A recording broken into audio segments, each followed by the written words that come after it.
Hello students, এখন আমি তোমাদের সাথে একটু ইংরাজি টেন্স সম্পর্কে আলোচনা করব।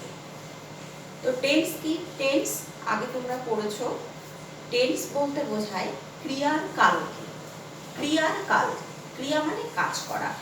কোনো কাজ আমরা কখন করছি সেই সময়টার হিসেবকে বলছে ক্রিয়ার কাল বা টেন্স।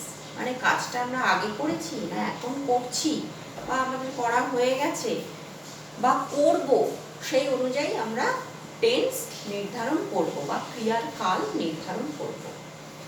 ফার্স্ট আমরা প্রেজেন্ট টেন্স বা বর্তমান কাল নিয়ে একটু আলোচনা করব। তো প্রত্যেকটা টেন্সকে 4 ভাগে ভাগ করা যায়, এগুলো আমরা আগের ক্লাসে পড়েছি। কি কি? প্রথম হচ্ছে ইনডিফিনাইট টেন্স, তারপর 2 নাম্বার কন্টিনিউয়াস টেন্স, তারপর perfect tense, 4 number perfect continuous tense. এই 4 রকম টেন্স আছে, আমরা প্রত্যেকেই জানি।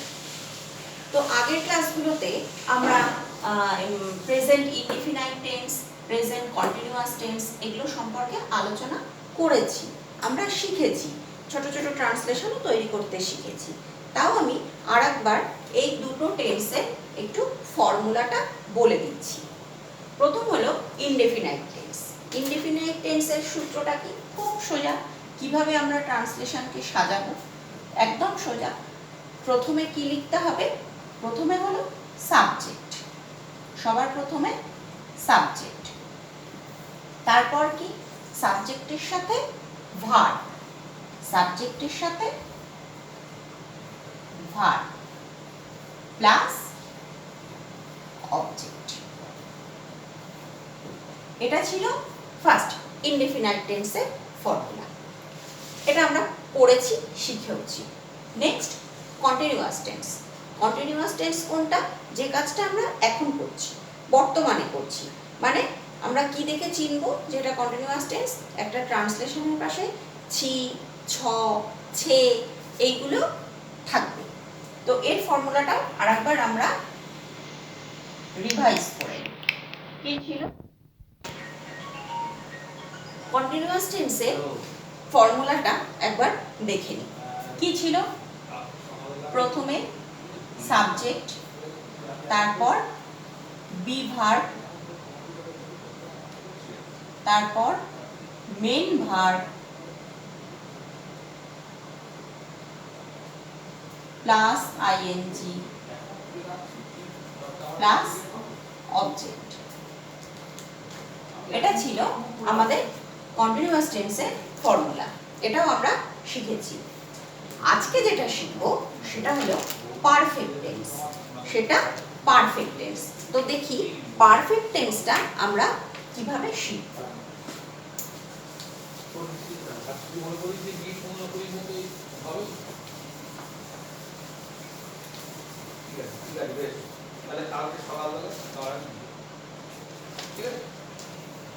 দেখো আমি আগে ফর্মুলাটা একটু লিখে নিই।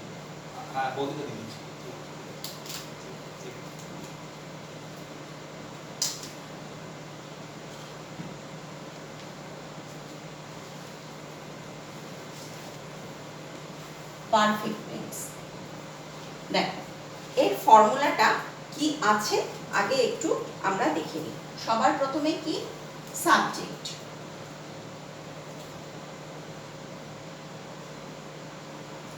ফর্মুলা প্রথমে কি? সাবজেক্ট, তারপর সাবজেক্টের সাথে থাকবে হ্যাভ হ্যাজ,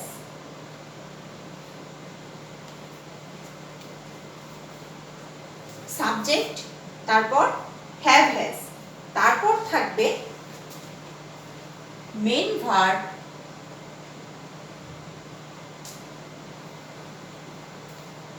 মেন ভার্বের থার্ড ফর্ম,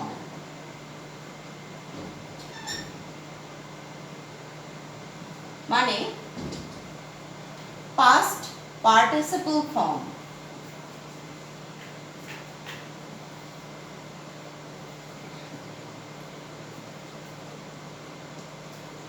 প্লাস অবজেক্ট।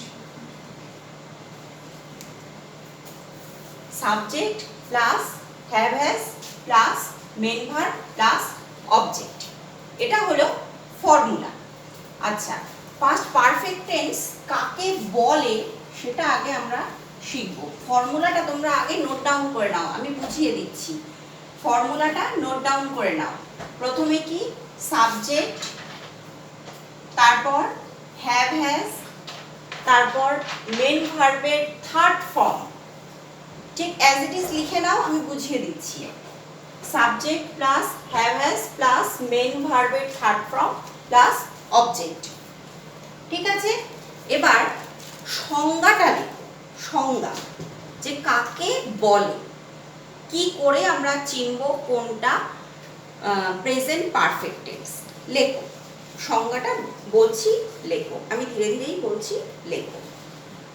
লেখো, কোনো কাজ এইমাত্র শেষ হয়েছে। কোনো কাজ এইমাত্র শেষ হয়েছে, কিন্তু তার ফল বর্তমান আছে। এরূপ বোঝালে এর কালকে প্রেজেন্ট পারফেক্ট টেন্স বলে। হয়েছে? আমি আরেকবার রিপিট করে দিচ্ছি।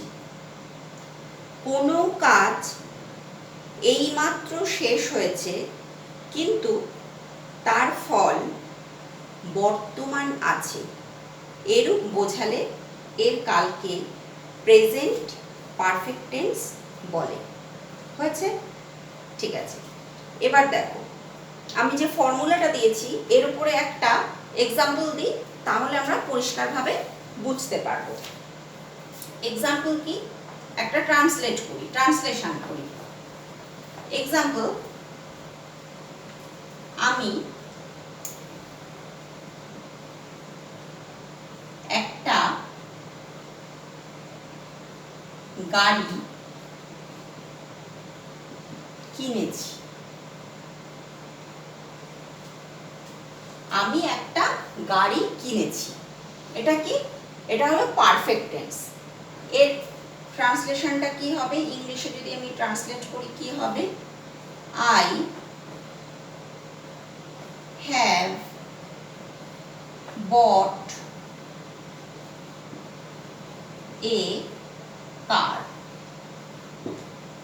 I have bought a car, আমি একটা গাড়ি কিনেছি।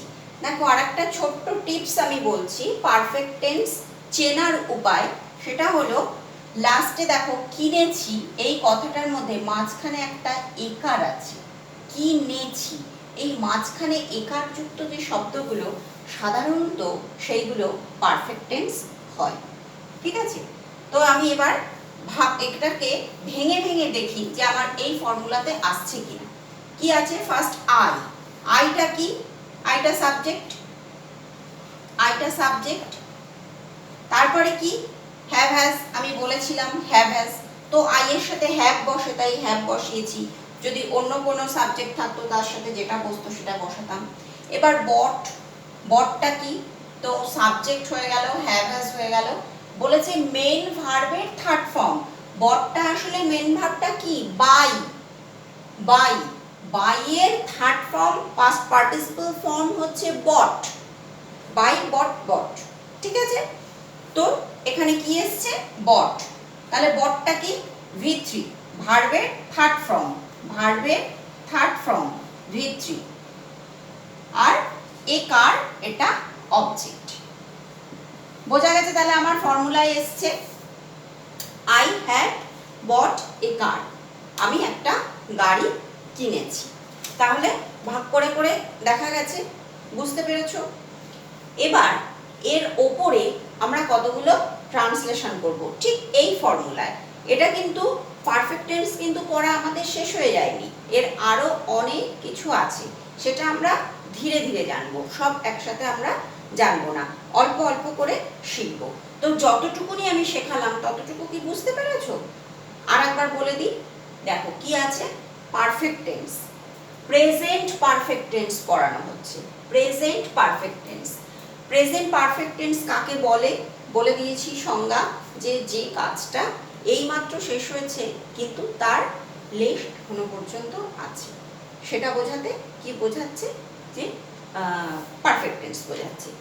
ফর্মুলাটা কি আছে, সাবজেক্ট হ্যাভ হ্যাজ মেন ভার্বের থার্ড ফর্ম প্লাস অবজেক্ট। এবার পারফেক্ট টেন্সের লিখতে গেলে, পারফেক্ট টেন্স সম্পূর্ণভাবে লিখতে গেলে আমাদের প্রচুর স্টক অফ ওয়ার্ড মানে কনজুগেশন অফ ভার্ব আমাদের বাড়াতে হবে, স্টক। কারণ আমি যদি এই যে ভার্বের থার্ড ফর্মটা না জানি, আমি তো তাহলে ট্রান্সলেশনটা করতে পারবো না। সুতরাং আমাকে কনজুগেশন অফ ভার্ব, যে কোনো গ্রামার বইতে পাবে কনজুগেশন অফ ভার্ব, ভার্বের 3টে করে form, present form, past form এবং পাস্ট পার্টিসিপল ফর্ম, এগুলো বইতে লেখা থাকে, সেগুলোকে বাড়াতে হবে, প্রচুর পরিমাণে স্টক বাড়াতে হবে। তাহলেই আমরা ঠিকভাবে ট্রান্সলেশনগুলো লিখতে পারবো। তো বুঝতে পেরেছো, এর উপরে আমরা কতগুলো হোমওয়ার্ক করব। আজকে এ পর্যন্তই, নেক্সট ভিডিও আবার পরে পাবে।